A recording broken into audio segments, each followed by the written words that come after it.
Hey everyone, I'm Keychain. Today we're going to go over the cost, stats, and resource requirements for Tier 13 troops. I got a request to do this on one of my other videos, so it was a good idea, and we're going to take care of it. I'll do artillery last. I don't know if people actually care about artillery, but first we're going to go into the shooting range. And for comparison, we'll look at a tier 12 and then we'll go to a tier 13 and see the cost difference. So it looks like for one tier 12 troop, it's 1.2k food, 355 wood, 107 iron, and 21 silver. And the statistics on a tier 12 troop, it has 7 health, 16 attack, 9 defense, and 8 speed with 194 power per troop and a load of 13. Now let's drop down to the tier 13 troop and we'll look first at the difference. So let's do one troop here. And it doesn't look too much more expensive.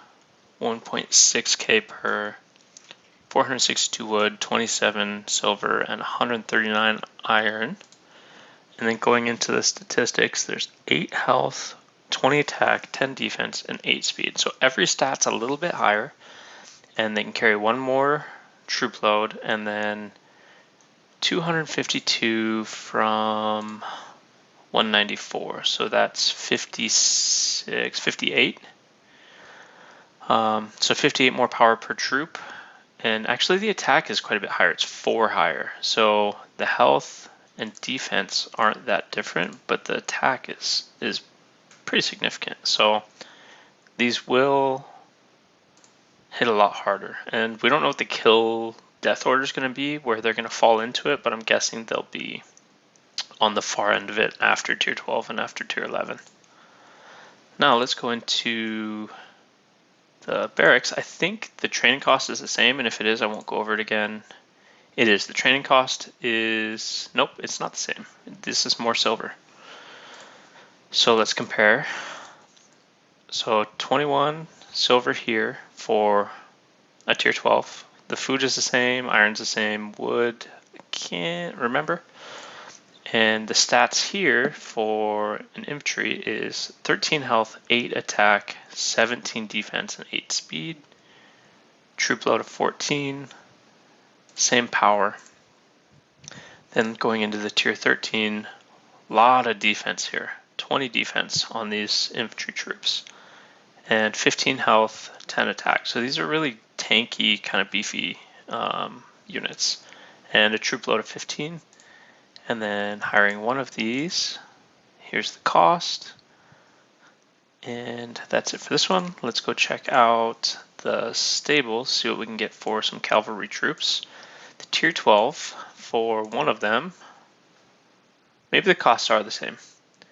I think I just didn't pay close enough attention.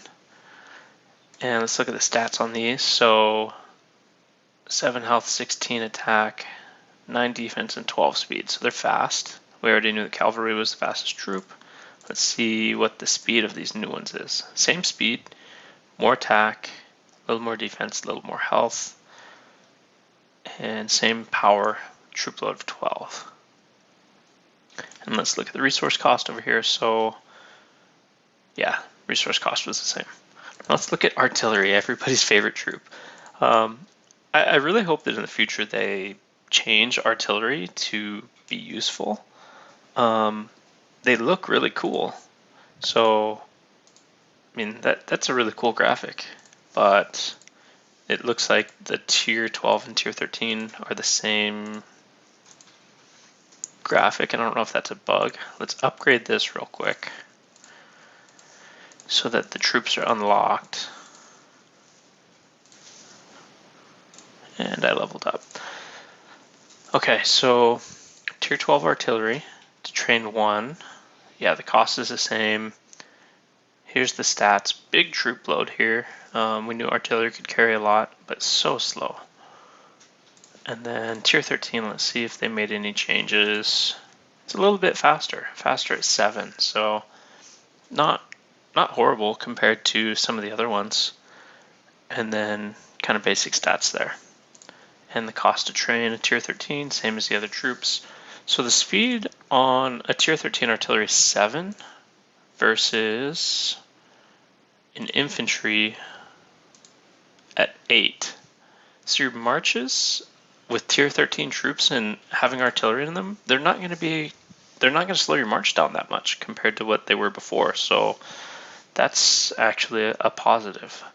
So if they do decide to bring artillery back and give them some damage or make them actually useful, they're not going to slow your marches down to a crawl like they were with the lower tiers. I think that's really it for the troops. I did want to show you guys, they increased hospital capacity, and it's not by a huge amount, but it will help. Now I'll show you in here, there's in the research, whoops, that's the normal spot where I have my academy. So in here in the research, in the development tree, you see here that there's now 15 out of 15 for a total capacity of 25,000. And then way down here at the end, it's now a 20 out of 20 research for 50,000. So those are small increases. And then the other piece of it was in the superior research, these are now 15 out of 15. This one is 55,000. And this one is also 55,000. So you're getting a little bit of a boost on each of those. And on the second superior research category, this one is 15 out of 15 for 75,000 total. And I think this one as well. So this one as well is 75,000 for 15 out of 15. So that gives you quite a boost on your hospitals. And at hospital 40 with the new research, my hospital can hold 615,000. But then let's look at, let's heal these, why not? Now let's look at the increased hospital capacity going to C45. So up until now, it's been in the upper levels, you're gaining, what, 500 per level? Well, they increased it to gain 2,000 per level on the way to 45. So having 10 of the level 45 hospitals, you're going to gain an extra 100,000. So, I mean, that's something.